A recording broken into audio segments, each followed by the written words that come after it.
NCP জাতীয় নাগরিক party অভ্যুত্থানের পরে একটা রাজনৈতিক দল হয়েছে।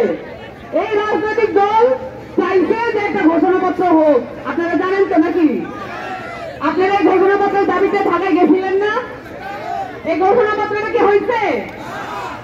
জুলাই সনদটা কি হইতেছে? এখন এই যে অন্তর্বর্তীকালীন সরকার, এই অন্তর্বর্তীকালীন সরকার আমাদেরকে বলছিল যে তারা বিচার এবং সংস্কার এগুলো করবে, বলছিল না? কিন্তু এটাকে ঠিক মতো করতেছে?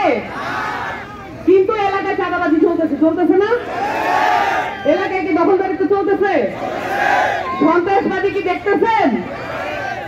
দুর্নীতি কি দেখতেছেন? তাহলে সবই চলতেছে আগের মতো। তাহলে আমাদের উপর দায়িত্বটা কি?